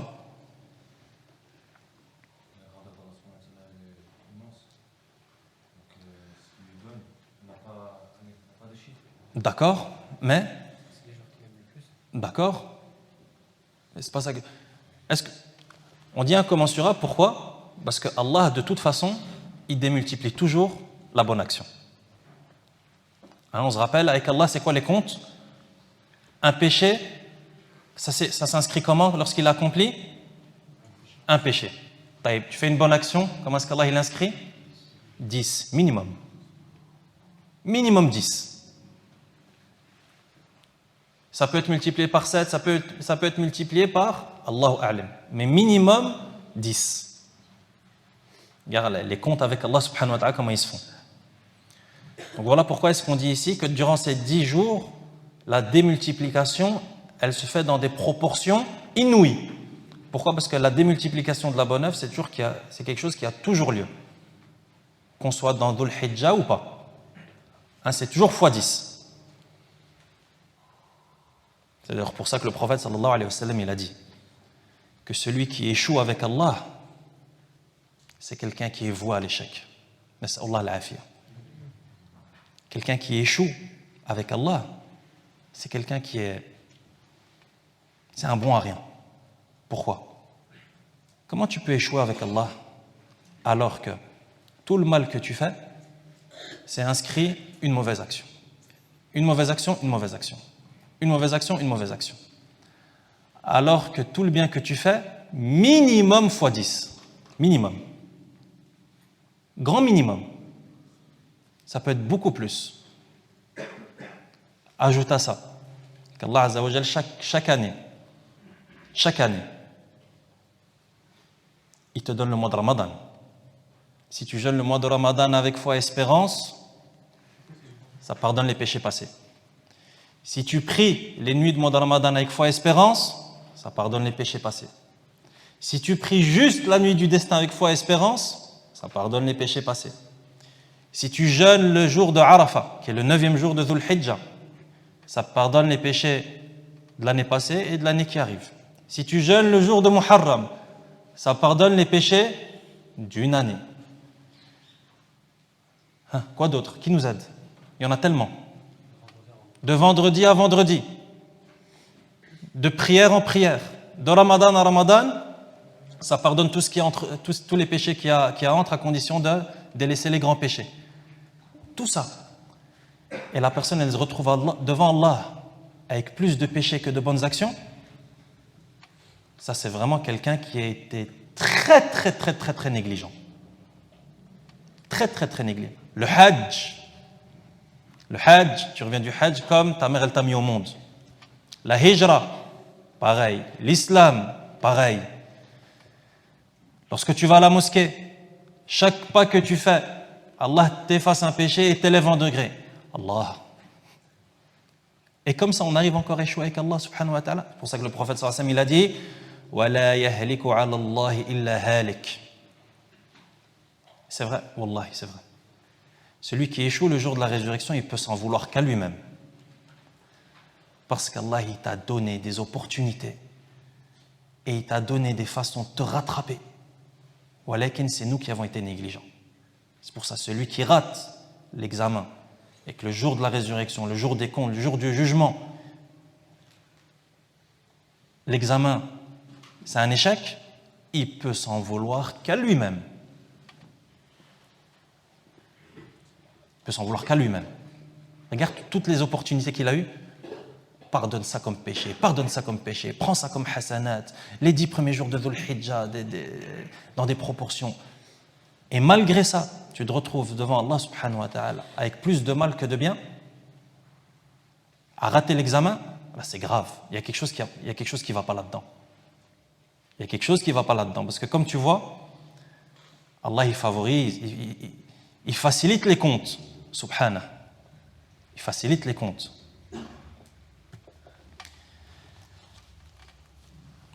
وَمَا ظَلَمْنَاهُمْ وَلَكِنْ كَانُوا هُمُ الظَّالِمِينَ. C'est pas nous qui avons été injustes. Allah il dit وَمَا ظَلَمْنَاهُمْ وَلَكِنْ c'est eux qui ont été injustes. Hein, on revient à l'injustice envers soi. Allah il a été injuste avec personne. Au contraire, il a été bienfaisant, il a été miséricordieux. Il a ouvert des portes, il a facilité, il donne des opportunités de te rattraper, de te pardonner. Voilà, c'est nous qui sommes négligents envers nous-mêmes. C'est nous. فنسأل الله عز وجل أن يمن علينا بفضله ورحمته. Donc ce hadith, il est incroyable. Pourquoi? Parce que le prophète sallallahu alayhi wa sallam dit dans ce hadith qu'il n'y a pas, il dit, il n'est pas de jour durant lesquels l'œuvre est plus aimée d'Allah que pendant ces 10 jours. Donc ce que tu accomplis durant ces jours comme œuvre pieuse, il n'y a rien de plus aimé qu'Allah que celle qui sera accomplie durant ces 10 jours. وفي الحديث أيضا ذلك المعنى الذي هو في حديث جابر رضي الله عنه لأنه إذا كانت الأعمال في أيام العشر أحب إلى الله تبارك وتعالى وأفضل في ميزان الشريعة من نظائرها في غير أيام العشر فلا شك أن هذا الزمان محبوب عند الله تبارك وتعالى مفضل. Qu'est-ce qu'on tire également de ce hadith? C'est qu'Allah Azza wa Jal aime cette période des 10 jours. Pourquoi est-ce qu'il l'aime? Car l'œuvre qui est accomplie durant cette période est l'œuvre la plus aimée d'Allah tabaraka wa ta'ala, comme a dit le prophète sallallahu alayhi wa sallam, sauf la personne qui sort et qui engage sa vie et sa fortune et qui ne revient ni avec l'un ni avec l'autre.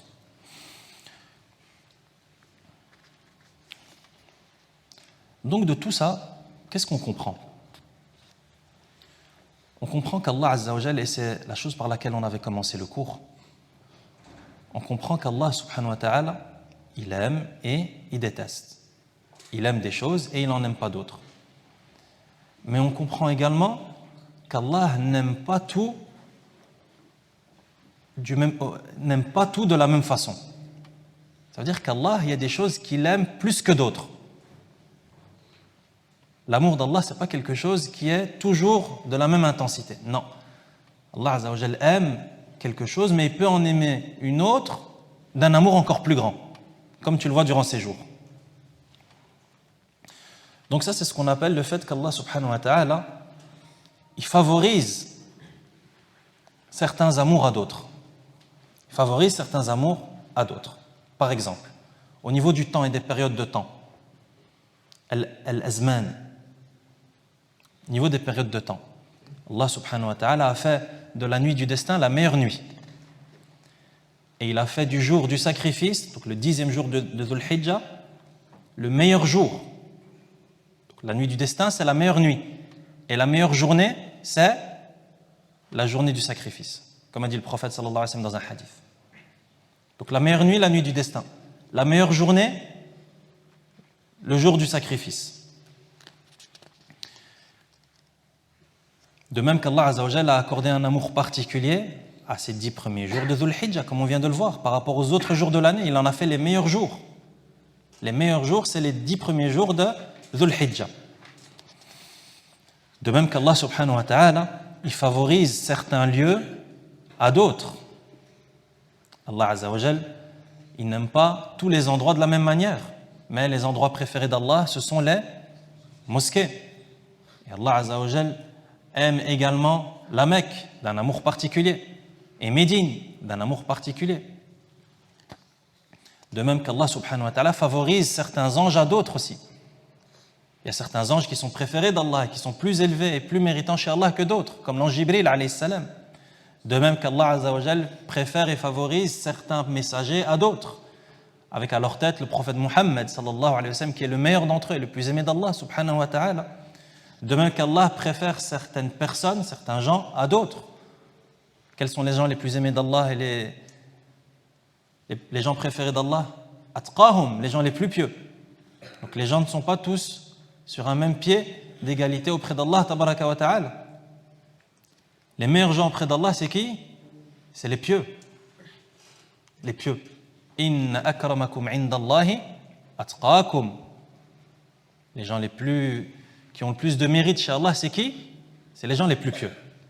C'est pas la personne de telle origine, ou de telle famille, ou de telle contrée, ou de telle richesse, ou de telle fortune. Là, tout ça, mais à côté. Tu veux être quelqu'un de méritant chez Allah, la porte, elle est grande ouverte. Et la concurrence, elle est là. Et c'est quoi? C'est sur quoi qu'il faut se concurrencer? Sur la piété. De même qu'Allah Azza wa Jal favorise certains livres à d'autres, parmi tous les livres qu'il a révélés, avec à leur tête le Coran. Allah Azza wa Jal favorise également certaines communautés et certains peuples sur d'autres. avec la meilleure communauté, Muhammad sallallahu alayhi wa sallam. Ça aussi, il faut qu'on en prenne conscience. Allah a fait de toi un membre de la meilleure communauté chez lui. C'est un mérite, ça aussi. Il faut qu'on se le rappelle, il faut qu'on y pense, il faut qu'on soit conscient de cela. Pourquoi? Parce que c'est une grâce d'Allah tabaraka wa ta'ala qui t'a compté parmi la meilleure communauté.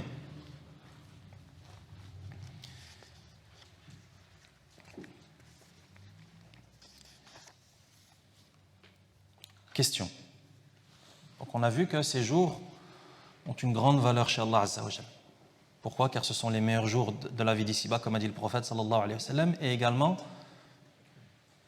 l'action, l'acte vertueux, l'adoration qui est accomplie durant ces jours, c'est l'adoration la plus aimée d'Allah tabaraka wa ta'ala. Sauf l'exception mentionnée dans le hadith. Question. Qu'est-ce que ces jours ont de si spécial pour avoir obtenu ce grand mérite? Imagine ce grand mérite, les plus aimés d'Allah. Yani le plus beau mérite qui existe, le plus aimé d'Allah.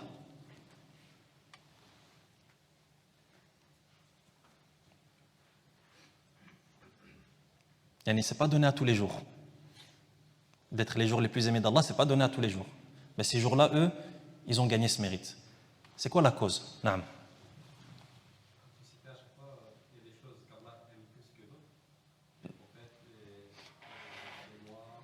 D'accord, mais qu'est-ce qui fait que ces jours, ils sont spéciaux?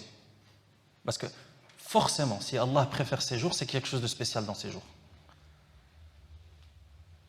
Non.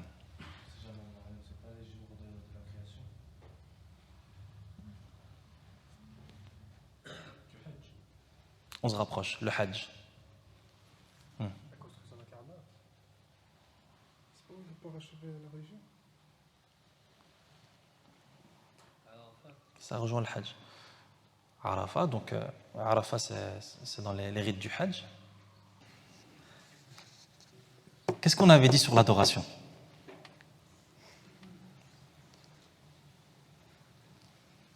Taïb. On repose la question autrement. Pourquoi est-ce que ces jours ont gagné ce mérite? C'est quoi le mérite? C'est que ce sont les jours les plus aimés d'Allah tabaraka wa ta'ala. Rappelez-vous, le mot aimer, il est en rapport avec quoi? L'adoration. Qui nous rappelle la définition de l'adoration?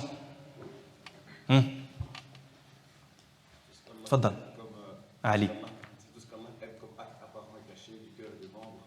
Tout ce qu'Allah aime et agrée. Jaïd. Donc adoration, Allah aime. Comme acte et parole qui soient apparents ou cachés. Donc si ces jours, ce sont les jours les plus aimés d'Allah, c'est que ça a forcément un lien avec l'adoration.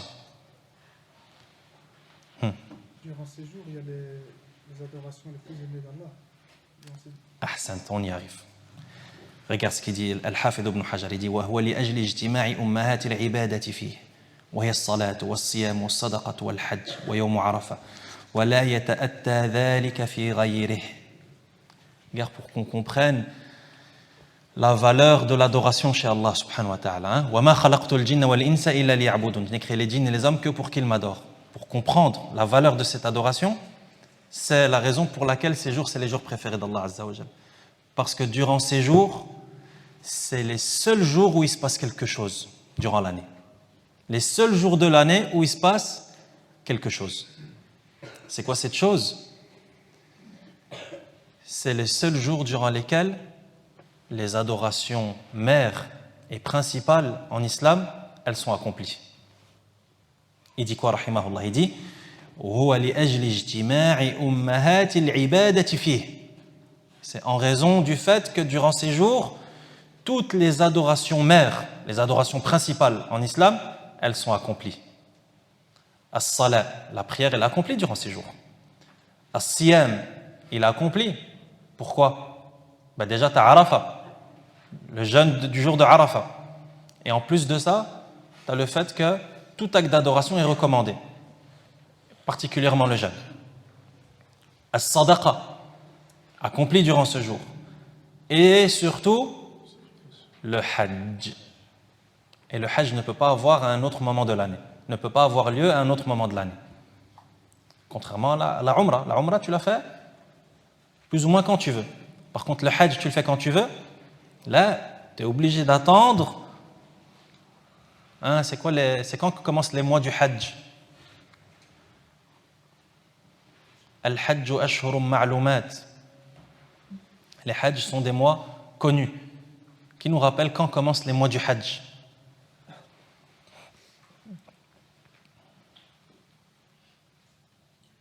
Shawwal, juste après Ramadan.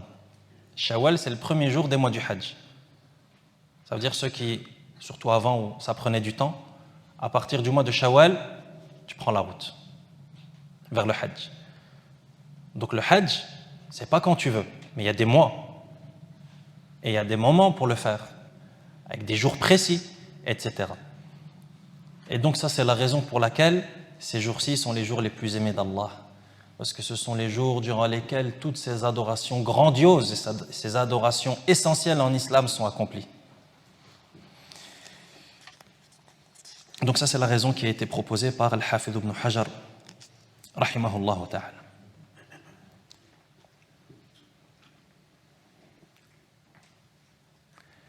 Bien entendu, le mérite que possèdent ces jours, les 10 premiers jours de Dhul Hijjah, c'est un mérite qui concerne tous les actes d'adoration, sans exception.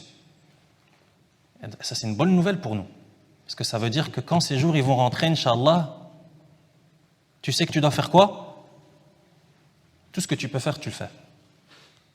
Prière, jeûne, sadaqa, les liens de parenté. Tu peux faire le hajj, c'est encore mieux. Walakin tout acte d'adoration, fais-le. Pourquoi? Parce que ce sera l'acte d'adoration le plus aimé d'Allah Azza wa Jal.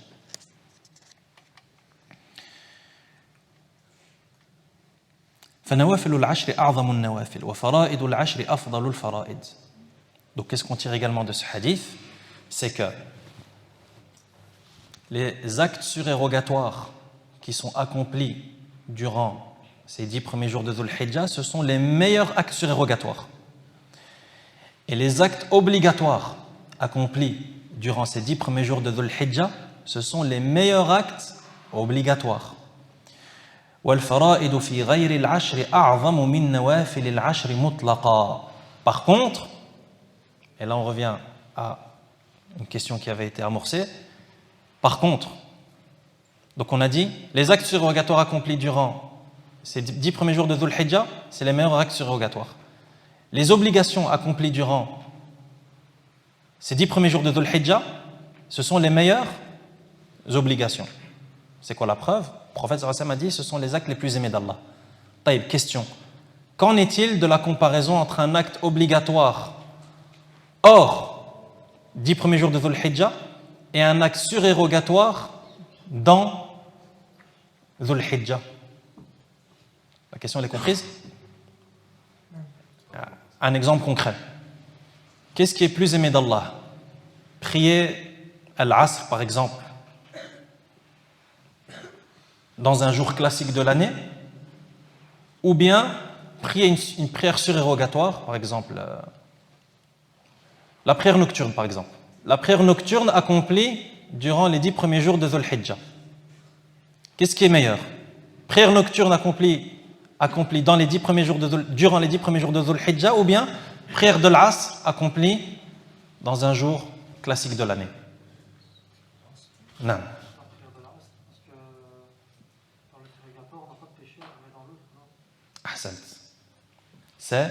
La réponse c'est la prière obligatoire hors Dhul Hijjah.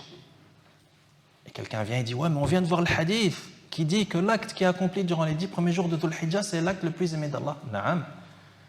Walakin jamais un acte surérogatoire ne surpassera un acte obligatoire. Quelle est la preuve? Pour qu'on se rende compte de l'importance des obligations. Quand tu fais une obligation, c'est une très très grande valeur chez Allah tabaraka wa ta'ala. Qui se souvient du hadith Qudusi Dans les 40 Nawawi. Le serviteur est. Non, ce sera la meilleure façon que le serviteur a de se rapprocher d'Allah, c'est par les actes obligatoires. Ahsant. Hadith Qudusi, dans lequel Allah Azza wa Jal dit que la meilleure façon de se rapprocher d'Allah, c'est les actes obligatoires. Et ensuite, les actes surérogatoires. Donc toi et moi qui nous posons constamment cette question, qu'est-ce que je dois faire pour me rapprocher d'Allah? Je suis perdu, tout est embrouillé dans ma tête. Fais un reset, calme-toi et commence par les actes obligatoires. Fais de l'ordre dans ton planning et premièrement les obligations en termes de prière, en termes de sadaqa. Tu as une zakat à sortir, la zakat. Avant de penser à sortir une zakat classique, il faut que tu penses à la zakat qui est obligatoire, qui est sortie chaque année. Le jeûne. Avant de penser à est-ce que je jeûne le mois de Ramadan une fois par année, etc., etc. Remets de l'ordre dans tout ça et commence par l'obligatoire. Pourquoi? Parce que c'est le meilleur moyen de te rapprocher d'Allah tabaraka wa ta'ala. Et surtout, si tu le fais, tu es récompensé, mais si tu le fais pas, tu mérites d'être châtié, contrairement au surérogatoire. Et ensuite, tu viens consolider tout ça avec les actes surérogatoires, parce que les actes surérogatoires, on en a également besoin, comme dans la prière. Pourquoi? Parce que les prières surérogatoires, elles vont venir réparer les manquements de la prière obligatoire, etc., etc. Walakin, les priorités. Les priorités. Comme ça, on sait que les obligations, il ne faut pas toucher. Parce qu'il y a des jours où tu vas... Ah, il n'y a pas de temps, je ne sais pas quoi, on m'a appelé, je devais faire ci. Tu sais qu'il y a des choses qui sont intouchables. Et donc, tu vas commencer par les choses auxquelles tu peux toucher. C'est important. C'est important la compréhension des priorités. Pourquoi? Parce qu'on vit dans un monde où tout va vite. Et où tu n'as pas forcément le temps de faire tout ce que tu veux faire. Surtout en termes de religion. Donc, bien comprendre les priorités afin de faire les bons choix dans la vie.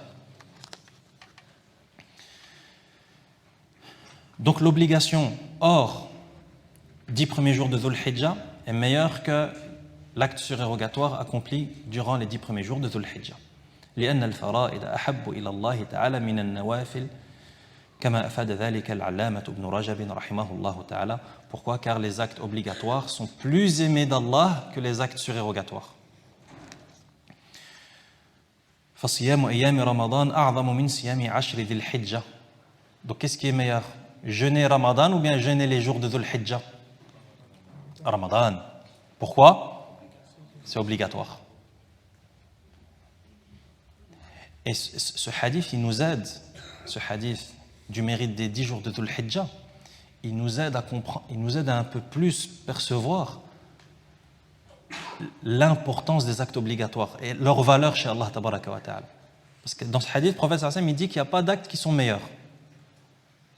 Mais si tu fais un acte surérogatoire durant ces 10 jours, est-ce que c'est une grande valeur chez Allah? Énorme. Walakin ça n'égale pas un acte obligatoire classique. Donc regarde, on revient encore une fois. La yahliku ala Allah illa halik. Celui qui échoue avec Allah, c'est vraiment quelqu'un qui était voué à l'échec. Pourquoi? Parce que tous ces actes d'adoration obligatoires qu'Allah nous impose de jour et de nuit, c'est une opportunité incroyable de gagner le paradis. Incroyable, on ne s'en rend pas compte. Avec ce genre de hadith, on s'en rend un peu plus compte. Question. Inch'Allah, on terminera avec cette question.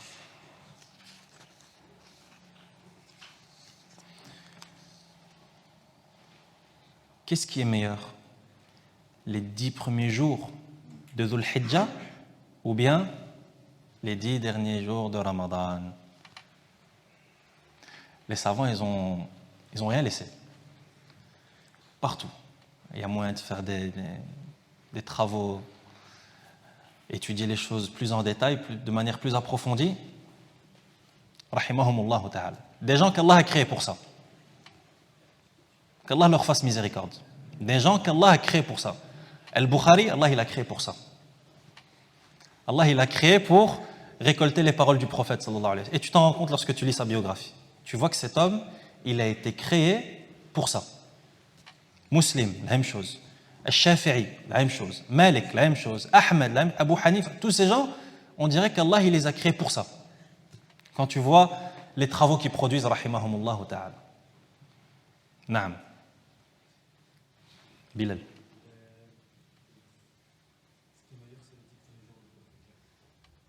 Les premiers jours de Dhul-Hijjah.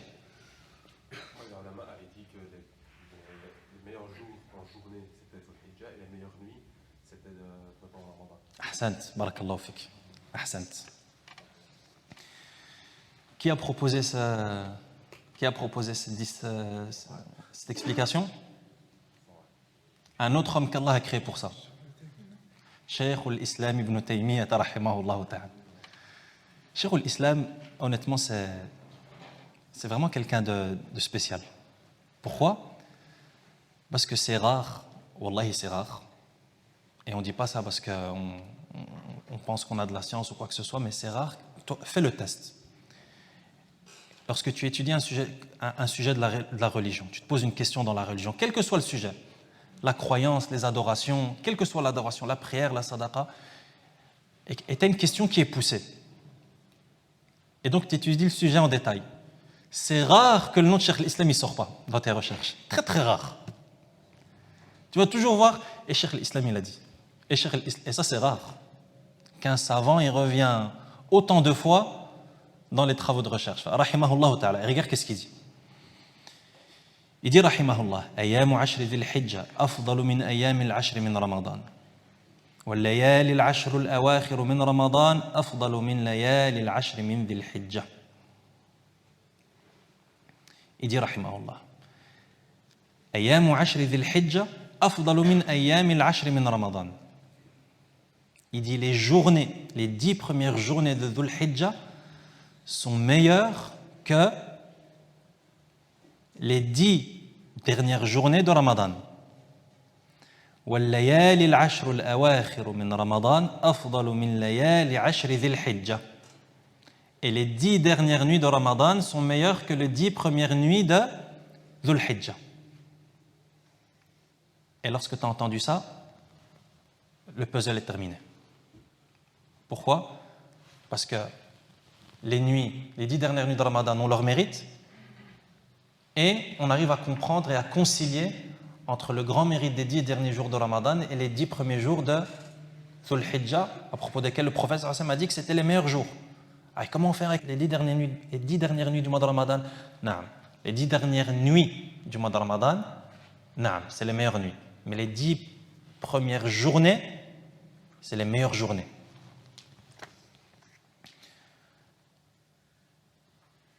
Bien entendu, l'imam Ibn al-Qayyim, rahimahullah, il a rejoint cela, il a complimenté, il a fait les éloges de cette explication qui a été donnée par son cheikh, qui n'est autre que Cheikh al-Islam Ibn Taymiyyah, rahimahullah ta'ala. Tu vas retrouver le même genre d'explication lorsque les savants ils vont parler d'invocation. Quelle est la meilleure invocation? Celle qui est faite durant la nuit du destin, ou bien celle qui est faite le jour de Arafat? En termes de journée, c'est le jour d'Arafat qui est meilleur, le 9e jour de Dhul Hijjah. Et en termes de nuit, c'est la nuit du destin. Qu'est-ce qui se passe durant ces 10 premiers jours? En résumé, déjà durant ces 10 premiers jours, le jour numéro 8, le 8e jour, c'est ce qu'on appelle Yawmu at-Tarwiyah. C'est là où les gens, les pèlerins se dirigent vers Mina. Ensuite, on a le 9e jour. Donc les gens ils vont aller à Mina et ils vont passer la nuit là-bas. Et au petit matin, au Fajr, ils vont prier le Fajr et ils vont se diriger vers le grand jour. Le grand jour du Hajj. C'est quoi le grand jour du Hajj? Arafat, 9e jour. Comme a dit le prophète sallallahu alayhi wa sallam, Al-Hajj ou Arafat. Le Hajj, c'est Arafat. Et bien entendu, ce jour de Arafat, c'est un jour qui est spécial. Pourquoi? Parce que comme a dit le prophète sallallahu alayhi wa sallam, Ma min yawmin akthara min an عُتِقَ فِيهِ اللَّهُ عَبْدًا مِنَ النَّارِ مِنْ يَوْمِ عَرَفَةٍ. Le jour de Arafat, c'est le jour où Allah a franchi le plus de gens du feu. On imagine? Et regarde l'expression qui est utilisée, affranchir du feu. Yani, al-'itq min an-nar, être affranchi du feu. C'est quand qu'Allah Azza wa Jal affranchit, c'est-à-dire libère le plus de gens du feu, c'est le jour de Arafat. C'est un jour qui est spécial. Et celui qui jeûne ce jour du mois d'Arafat, Allah Azza wa Jal lui expie les péchés de l'année passée et de l'année qui suit. Ce jour, Allah Azza wa Jal descend et se rapproche des pèlerins, et se rapproche le jour de Arafat. Et il dit, ماذا أراد هؤلاء? Donc les pèlerins, eux, ils sont réunis sur le mawqif, c'est-à-dire là où ils se tiennent debout, à Arafat. Et Allah Azza wa Jal, il se rapproche ce jour-là, en fin d'après-midi, Ashiyatu Arafat. Bon, pourquoi est-ce que les pèlerins, lorsqu'ils arrivent là-bas, durant cet après-midi, qu'est-ce qu'il leur est fortement recommandé? Ad-du'a, l'invocation. Pourquoi? Parce que c'est à ce moment-là où Allah Azza wa Jal se rapproche. Et il dit, qu'est-ce qu'ils veulent? Et Allah Azza wa Jal vante leur mérite auprès de ses anges. Il vante le mérite des pèlerins auprès de ses anges. Et il dit, qu'est-ce qu'ils veulent? Et ce jour-là, Allah Azza wa Jal, c'est le jour où il a franchi le plus de gens du feu. Raison pour laquelle le prophète sallallahu alayhi wa sallam a également dit que c'est le jour où le shaitan, il est le plus humilié. Et il est le plus écarté et repoussé. Pourquoi? Parce que c'est le jour où il y a le plus d'affranchissement du feu. Fais attention aux termes qui sont utilisés dans la religion. L'affranchissement du feu. Ça veut dire quoi, affranchi? C'est quoi affranchi? Ça veut dire que toi, la personne, elle se fait affranchir du feu. Ça veut dire qu'en fait, toi et moi, on est ligotés. Le contraire d'affranchir. On est ligotés. Poings et pieds. Et on marche comme ça pour être jeté dans le feu. C'est ça que ça signifie, les affranchis du feu. Allah affranchit du feu ses serviteurs. Ça veut dire que les serviteurs, ils méritent d'aller où? Dans le feu, pieds et poings liés. Mais Allah les affranchit. Donc ça nous renvoie à un autre point ultra important, qui est que Allah, il ne traite pas son serviteur croyant avec justice, mais il le traite avec grâce. Parce que si Allah nous traitait avec justice, on serait tous comme ça dans le feu. Avec justice. Pourquoi? Parce que s'il nous traitait avec justice, un péché c'est un péché, mais une bonne action c'est une bonne action aussi. Imagine. Comment on va s'en sortir comme ça? Mais c'est qui? Nous on a besoin de bonus. S'il n'y a pas de bonus, c'est fini. Il n'y a personne qui entre au paradis. Pour comprendre la grâce d'Allah subhanahu wa ta'ala et l'expression affranchir du feu, ça veut dire que nous, on mérite le feu en réalité. On mérite le feu. Walakin Allah azza wa jal, de par sa grâce, il nous a franchis. Fais en sorte de faire partie de ces affranchis. Ce 9e jour de Dhul Hijjah. Pourquoi? Parce que les savants ils expliquent que ça ne concerne pas seulement les gens qui sont présents à Arafat et qui font le Hajj, mais que même toi, le 9e jour de Dhul Hijjah, tu invoques aussi Allah subhanahu wa ta'ala en fin d'après-midi, au moment où Allah se rapproche. Pourquoi? Parce que ça concerne tout le monde. Les gens de l'esplanade qui sont là-bas à Arafat, mais tous les musulmans du monde aussi. Donc ne laisse surtout pas cette occasion filer. Et de manière plus générale, ne laisse pas cette occasion des 10 premiers jours filer. Fais tout ce que tu peux faire. Fais un programme. Yahri, fais un programme. Il est où le problème à faire un programme pour Allah subhanahu wa ta'ala? Quand on va en vacances, on fait des programmes. Quand on fait une sortie, on fait des programmes. Quand on a un projet, on fait des programmes. Mais pour la religion, on ne fait pas de programme. Wallahi, aïb. Wallahi, c'est la honte. C'est la grande honte. Pour le paradis, tu ne fais pas de programme. Et pour aller faire un pique-nique, tu fais un programme. Et tu prends des jours à l'avance. Et des appels et je sais pas quoi. Et ouais. On va même faire un groupe WhatsApp comme ça. Non, fais des programmes, la baisse. Avec tout ça, tu le fais pour un pique-nique. Et on va pas faire ça pour le paradis. Programme, planifie. Là, alhamdoulilah, les jours ils vont bientôt arriver. Commence dès maintenant, petit à petit. Et durant ces jours, dis-toi, moi ces jours, je ne vais pas les rater, Inch'Allah. Cette année, ces jours de Dhul Hijjah, Inch'Allah, je ne vais pas les rater. Et je vais faire ci, et je vais faire ça. Et chaque jour, je vais lire autant de Coran. Si je peux en arabe, je le fais en arabe. Si je ne peux pas en arabe, ce n'est pas grave. Je vais mettre mes écouteurs dans mes oreilles et je vais suivre dans une traduction en français. Al-Muhim, du Coran chaque jour. Je vais écouter des cours. Je vais apprendre ma religion. Les prières, Inch'Allah, je vais toutes les faire à la mosquée, sans exception. Le jeûne, je vais essayer de jeûner tous les jours. Je vais essayer de jeûner tous les jours. Masha'Allah. Bien entendu, sauf le 10e. Quand on dit le jeûne des 10 jours de Dhul Hijjah, ça ne comprend pas le 10e. Mais de 1 à 9. هذا جميل جدا. Je vais donner des sadaqas. Je vais visiter de la famille. Des personnes à qui je n'ai pas rendu visite depuis longtemps, je vais le faire durant ce jour. Pendant toute l'année, Shaitan il m'a eu, je n'ai pas été. Ce jour, moi pendant les 10 derniers jours, c'est moi qui vais la voir. Pourquoi? Comme ça, je vais lui montrer que ça aura lieu là où il s'attendait le moins. Ça aussi, c'est un acte d'adoration, les frères. Essayez de... Comment est-ce qu'ils appellent ça, les savants? Contrarier le shaitan. C'est un acte d'adoration. Le shaitan, il dit va à gauche, et toi, tu vas à droite. Le shaitan, il dit avance, et toi, tu t'arrêtes. Le shaitan, il dit arrête-toi, et toi, tu avances. Tu le contraries. Contrarier le shaitan. Durant ces 10 premiers jours de Dhul Hijjah, il faut qu'on fasse des efforts sur ça. Le shaitan, il ne veut pas que tu fasses le bien. Non, je vais le faire. Je vais le faire. Inch'Allah, je vais le faire.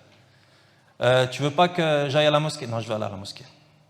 Tu ne veux pas que j'entretienne les liens de parenté? Moi, je vais le faire. Je vais faire l'inverse. Tout ce que tu me dis, je vais faire l'inverse. On est bien fort. Quelquefois, on est fort pour faire ça. Faire l'inverse. Mais entre nous. Ce n'est pas entre nous qu'il faut faire l'inverse. Mais c'est avec notre ennemi, notre grand ennemi. Qu'Allah subhanahu wa ta'ala nous permette de vivre ces jours de la meilleure des manières et nous permette d'accomplir durant ces jours ce qui procurera et ce qui causera son agrément. Il en est certes capable. Wa sallallahu wa sallam ala nabiyyina Muhammad wa ala alihi wa sahbihi ajma'in wa akhiru da'wana anil hamdulillahi rabbil alamin.